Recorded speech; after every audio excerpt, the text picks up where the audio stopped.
Hello everyone. सोच के देखो, दुनिया का सबसे पहला the very first global brand क्या था? एप्पल? Coca Cola? बिल्कुल नहीं। वो था मेड इन इंडिया कॉटन। जी हाँ, आज हम उसी कपड़े के धागे को पकड़ेंगे और सीधा टाइम ट्रैवल करेंगे। चलिए शुरू करते हैं कपड़े की कहानी, इंडियाज टेक्सटाइल सागा। एक काम करो, अभी जो टी शर्ट पहनी है ना, उसे देखो। बस एक कपड़े का पीस लगता है, राइट? सिंपल। लेकिन क्या हुआ अगर मैं आपसे कहूं कि इसके हर एक धागे में एक पूरी जंग की, एक वॉर की स्टोरी छुपी है। हाँ, एक ऐसी जंग जिसमें बड़े बड़े शिप्स थे, अजीबोगरीब नई मशीनें थी और एक पूरे देश की आज़ादी दांव पर लगी थी। तो चलो सीधा डाइव इन करते हैं। हम उस टाइम में जा रहे हैं जब मेड इन इंडिया का टैग क्वालिटी और स्टेटस का सिंबल हुआ करता था। रोमन एम्परर से लेकर यूरोपियन क्वींस तक हर कोई इंडियन कपड़े का दीवाना था। तो फिर ऐसा हुआ क्या कि हमारे ही देश में फॉरेन क्लॉथ बिकने लगा? उस लेगेसी का क्या हुआ? आइए पता लगाते हैं। ओके, सो अपनी टाइम मशीन की सीट बेल्ट्स बांध लीजिए। हमारा फर्स्ट स्टॉप है 18th सेंचुरी से भी पहले का India.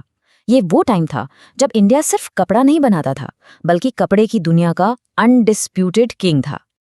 You see, 18th century से पहले सिचुएशन ऐसी थी कि इंडिया का सिल्क और कॉटन लिटरली पूरे इंटरनेशनल मार्केट पे रूल कर रहा था। यहाँ के बने कपड़े, खासकर बंगाल का जो मसलिन होता था, इतना ज्यादा फाइन था, कहते हैं कि पूरी की पूरी साड़ी एक छोटी सी अंगूठी से निकल जाती थी। So the thing to remember is, India wasn't just a player in the game, India was the game. और इतना बड़ा बिजनेस चलता कैसे था? ये देखिए, ये थे उस टाइम के इंडिया के सुपर पोर्ट्स। गुजरात में सूरत से सारा माल सीधा मिडल ईस्ट जाता था। कोरमांडल कोस्ट पर था मसूलीपट्टनम, वहां से साउथ ईस्ट एशिया, और बंगाल में हुगली से भी south east Asia. Indian merchants और बैंकर्स का इतना पावरफुल नेटवर्क था ना, वही इस पूरे ट्रेड को फाइनेंस करते थे, मैनेज करते थे। मतलब पैसा ही पैसा था। वेट अ मिनट, अगर उस टाइम बड़ी बड़ी फैक्ट्रीज नहीं थी तो इतना सारा कपड़ा बनता कैसे था? This is where it gets really really interesting. उस सिस्टम को कहते हैं प्रोटो इंडस्ट्रियलाइजेशन। अगर आज की लैंग्वेज में समझे ना, तो ये उस टाइम का गिग इकोनॉमी या वर्क फ्रॉम होम मॉडल था। शहर का मर्चेंट गांव के आर्टिसन को रॉ मटेरियल देता और कहता, लो इसे धागा बना दो। फिर वो धागा किसी दूसरे घर जाता वीविंग के लिए, फिर किसी तीसरे घर जाता डाइंग के लिए। पूरा का पूरा गांव एक असेंबली लाइन की तरह काम करता था। Amazing, right? पर एक सवाल है, ये मर्चेंट्स शहर छोड़कर गांव में काम क्यों दे रहे थे? सिंपल, क्योंकि शहरों में थे गिल्ड्स। इसे आप समझ लो उस टाइम की ट्रेड यूनियंस, और इनका पूरा कंट्रोल था कि कितना माल बनेगा, किस प्राइस पे बिकेगा, और कोई भी नया आदमी मार्केट में एंटर नहीं कर सकता। एकदम मोनोपोली। तो मर्चेंट्स ने दिमाग लगाया, इन गिल्ड्स को बाईपास किया और सीधा गांव के आर्टिजन्स से डील करना शुरू कर दिया, और यही सिस्टम इस पूरी कहानी का फाउंडेशन बना। यहां तक सब ठीक था। Indian merchants, Indian artisans, Indian पैसा, एवरीथिंग वाज फाइन। लेकिन अब कहानी में एंट्री होती है एक नए प्लेयर की, द ईस्ट इंडिया कंपनी। और इनके आने से ट्रेड का पूरा तरीका और नियत दोनों बदलने वाले थे। The game of control was just about to begin.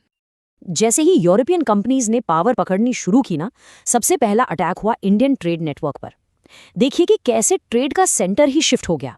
सूरत और हुगली जैसे पुराने पावरफुल पोर्ट्स, जहां इंडियन मर्चेंट्स का राज था, वो धीरे धीरे कमजोर पड़ गए और उनकी जगह ले ली नए पोर्ट्स ने, बॉम्बे और कैलकाटा, जिनको सीधा कंपनी कंट्रोल करती थी। ये सिर्फ पोर्ट्स का शिफ्ट नहीं था, ये पावर का, पैसे का और कंट्रोल का शिफ्ट था। अब आते हैं इस कहानी के विलेन पर, गोमस्ता। कंपटीशन को जड़ से ही खत्म करने के लिए कंपनी ने अपने पेड सुपरवाइजर्स अपॉइंट किए, जिनका काम था सीधा वीवर से डील करना। ये गोमस्ता बाहर के लोग होते थे, जिनका गांव वालों से कोई कनेक्शन नहीं था। उनका बस एक ही टारगेट था, कंपनी के लिए टाइम पर सही क्वालिटी का मॉल कलेक्ट करना, और इसके लिए वो काफी सख्ती से पेश आते थे। कंपनी का प्लान बहुत सिंपल था, पर बहुत ही खतरनाक। स्टेप 1, गुमास्ता को भेजो। स्टेप 2, वीवर्स को एडवांस लोन ऑफर करो। अब आप सोचिए, एक गरीब वीवर जिसे पैसे की जरूरत है, वो लोन ले लेता है, लेकिन इस लोन के साथ एक कंडीशन थी कि अब वो अपना बनाया हुआ कपड़ा किसी और को, किसी फ्रेंच या डच मर्चेंट को नहीं बेच सकता। उसे सिर्फ और सिर्फ कंपनी को ही बेचना पड़ेगा, वो भी उनके दिए हुए दाम पर। It was a perfect trap. और इसका नतीजा क्या हुआ? जो वीवर पहले अपने हुनर का, अपने आर्ट का मालिक था, अब वो कंपनी का बंद हुआ मजदूर बनकर रह गया। ये कोट उस दौर के एक वीवर का दर्द बयान करता है। गुमास्ता का वो घमंडी बिहेवियर और इस नए सिस्टम की वजह से कई जगहों पर वीवर्स और कंपनी के बीच झगड़े होने लगे। यू सी, उन्होंने अपनी आज़ादी, अपनी बार्गेनिंग पावर, सब कुछ खो दिया था। अभी तक जो जंग थी वो जमीन पर कंट्रोल के लिए लड़ी जा रही थी, लेकिन पिक्चर अभी बाकी थी। अब मैदान में उतरी ब्रिटेन की टेक्नोलॉजी और इसने इस पूरे खेल के रूल्स ही बदल दिए। This was the ultimate showdown, machine versus hand. Just imagine, एक के बाद एक गेम चेंजिंग अपडेट्स आ रहे हों। पहले आई स्पिनिंग जेनी, फिर जेम्स वॉट ने स्टीम इंजन को परफेक्ट कर दिया, और फिर रिचर्ड आर्कराइट ने तो पूरी कॉटन मिल ही बना दी जिसे पानी या स्टीम से चलाया जा सकता था। इन इन्वेंशंस ने ब्रिटेन में टेक्सटाइल प्रोडक्शन को एकदम रॉकेट की स्पीड दे दी। मास प्रोडक्शन एक बिल्कुल नए लेवल पर चला गया। सिर्फ स्पिनिंग जेनी का एग्जाम्पल ले लीजिए। एक पहिया घुमाने से ये मशीन एक साथ 8 स्पिंडल्स चलाती थी, यानी एक वर्कर 8 वर्कर्स का काम अकेले कर सकता था। इससे ब्रिटेन में जो औरतें हाथों से स्पिनिंग करके अपना घर चलाती थीं, उन्हें डर लगने लगा कि अब उनका क्या होगा। इनफैक्ट उन्होंने गुस्से में आकर इन नई मशीन्स पर हमले भी किए थे। पर यहाँ एक ट्विस्ट है। मशीन्स आने के बाद भी ब्रिटेन के कई बड़े इंडस्ट्रियलिस्ट्स हाथ से काम करवाना ही प्रेफर करते थे। Shocking right? बट इसके रीजंस थे। एक तो मशीन्स बहुत महंगी थीं, उनकी रिपेयर भी कॉस्टली थी, जबकि लेबर सस्ता मिल जाता था। और सबसे इम्पॉर्टेंट, जो रईस लोग थे, जो एरिस्टोक्रेट्स थे, उन्हें हाथ से बने यूनिक डिजाइनर कपड़े पसंद आते थे, ना कि मशीन मेड एक जैसी चीजें। सो अब एक सवाल आपके लिए, थोड़ी देर के लिए सोचिए। आप एक 19th सेंचुरी के फैक्ट्री ओनर हैं। आपके पास ऑप्शन है, एक महंगी मशीन लगाएं जो सुपर फास्ट है पर जिसका मेंटेनेंस भी महंगा है, या सस्ते मजदूर रखें जो फ्लेक्सिबल हैं और फाइन इंट्रिकेट डिजाइन्स बना सकते हैं। आप क्या चुनते? Let me know in the comments below. तो इस नए टेक्नोलॉजिकल अटैक का इंडियन वीवर्स ने कैसे सामना किया? क्या उन्होंने हार मान ली? Not at all. They adapted. उन्होंने फ्लाई शटल जैसे नए मैकेनिकल टूल्स को अपने हैंडलूम्स में लगाना शुरू कर दिया। इससे पता है क्या हुआ? उनकी वीविंग की स्पीड डबल हो गई। इससे साफ पता चलता है कि वो गिव अप करने वालों में से नहीं थे। दे वर फाइटर्स, दे वर इनोवेटर्स। और अब आते हैं इस कहानी के फाइनल एक्ट पर। अब जंग ना गुमास्ता से थी, ना मशीन से। अब जंग थी बाजार में। ये लड़ाई थी इंडियन कंज्यूमर के दिल और दिमाग को जीतने की। और इस जंग का हथियार था एडवर्टाइजिंग। देखिए, मैनचेस्टर की मिल्स में इतना कपड़ा बन रहा था कि उसे बेचना भी तो जरूरी था, और उनका सबसे बड़ा टारगेट मार्केट इंडिया।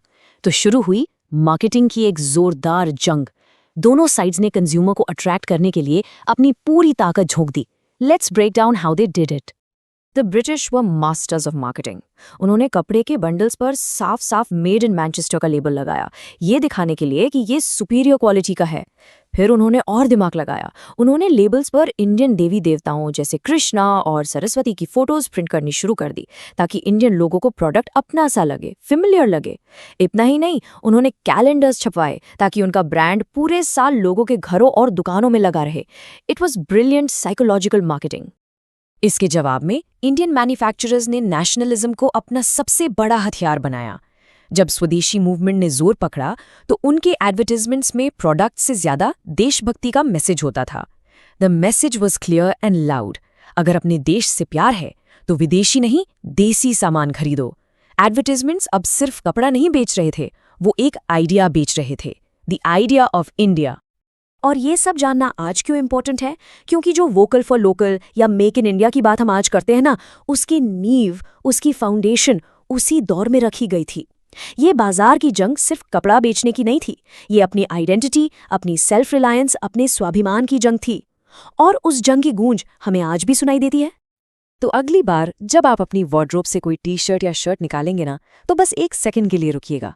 उसमें आपको सिर्फ कपड़ा नहीं दिखेगा, बल्कि धागों, मशीनों, आइडियाज और आज़ादी की एक पूरी लड़ाई दिखेगी। एक ऐसी कहानी जो सदियों से बुनी जा रही है। Thanks for joining me on this incredible